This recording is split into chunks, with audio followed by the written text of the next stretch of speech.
आज ही Doubtnut app download करें। Doubtnut पर होगा अब आपके सभी मैथ्स, केमिस्ट्री, फिजिक्स और बायोलॉजी डाउट्स का सफाया। बस अपने क्वेश्चन की फोटो खींचो, उसे क्रॉप करो और तुरंत वीडियो सोल्यूशन पाओ। Download now. Note the relationship between the first two words and suggest a suitable word for the fourth place.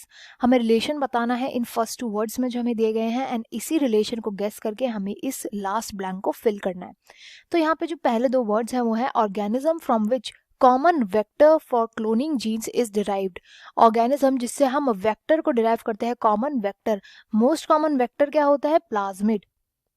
जिससे हम प्लाज्मिड को डिराइव करते हैं जीन्स की क्लोनिंग के लिए, वो किससे डिराइव किया जाता है? ई कोलाई से डिराइव किया जाता है। तो बेसिकली वेक्टर्स क्या होते हैं? जो वेक्टर्स होते हैं, वेक्टर्स हमने कहाँ देखे हैं? और डिजीजेस के वेक्टर्स होते हैं, जैसे मलेरिया होता है। मलेरिया जो डिजीज है, इसका वेक्टर कौन होता है? इसका होता है मॉस्किटो। मॉस्किटो का क्या काम होता है कि जो मलेरिया कॉजिंग एजेंट है प्लाज्मोडियम, उसको ट्रांसफर करना। बेसिकली वेक्टर्स का काम क्या होता है? ट्रांसफर करना। तो ऐसे ही जो बायोटेक्नोलॉजी में वेक्टर्स होते हैं, उनका काम होता है जो जीन ऑफ इंटरेस्ट है, जीन ऑफ इंटरेस्ट, इसको ट्रांसफर करते हैं ये हमारे होस्ट में। ट्रांसफर करते हैं किसमें? होस्ट में, जहां पर ये जीन ऑफ इंटरेस्ट मल्टीप्लाई करके प्रोटीन देगा। तो यही वेक्टर होते हैं। और जो मोस्ट कॉमन वेक्टर है, इसका नाम क्या है? ये है प्लाज्मिड। प्लाज्मिड जो होता है ये सर्कुलर डीएनए होता है, सर्कुलर शेप में होता है।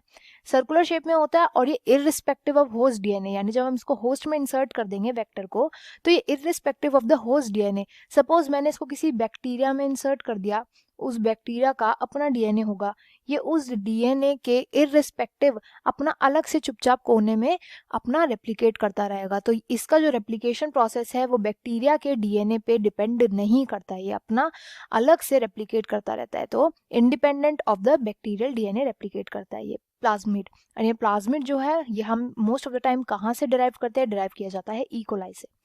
नेक्स्ट है organism having toxic gene that kills insect. ऐसा ऑर्गेनिज्म जिसके अंदर टॉक्सिक जीन है प्रेजेंट, जो कि इंसेक्ट को किल करता है, तो उसका नाम क्या है? तो हम इस ऑर्गेनिज्म को यूज करके एक जेनेटिकली मॉडिफाइड क्रॉप बनाते हैं, इसका नाम है BT cotton. BT cotton.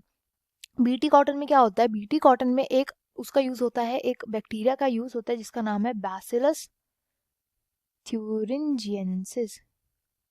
Bacillus thuringiensis. Bacillus thuringiensis एक ऐसा बैक्टीरिया है जो एक प्रोटीन को प्रोड्यूस करता है। इस प्रोटीन की एक खास बात है कि ये बहुत सारे इंसेक्ट्स, बहुत वैरायटी ऑफ इंसेक्ट्स जो कि कॉटन पे फीड करते हैं, उनको किल कर देता है ये।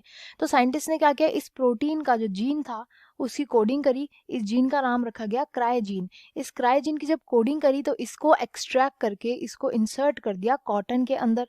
कॉटन के अंदर भी जब ये जीन एक्सप्रेस हुआ तो इस जीन ने एक्सप्रेस करके बनाया प्रोटीन, वही सेम प्रोटीन जो क्या करता है? इंसेक्ट को किल कर देता है। तो जब इंसेक्ट ये कॉटन को खाते हैं तो उन कॉटन के थ्रू ये प्रोटीन उन इंसेक्ट के अंदर चला जाता है, इंसेक्ट के अंदर जा करके उनको किल कर देता है। तो यही जो कॉटन था, स्पेशलाइज्ड जेनेटिकली मॉडिफाइड कॉटन था, इसका नाम दिया गया बीटी कॉटन। एंड ये किस ऑर्गेनिज्म के थ्रू किया जाता है? बैसिलस थ्यूरिंजिएंसिस के थ्रू। क्लास 6 से 12 से लेके नीट, IIT, जेई मेंस और एडवांस के लेवल तक 10 मिलियन से ज्यादा स्टूडेंट्स का भरोसा। आज ही डाउनलोड करें डाउटनेट ऐप या व्हाट्सएप कीजिए अपने डाउट्स 8400 400 400 पर।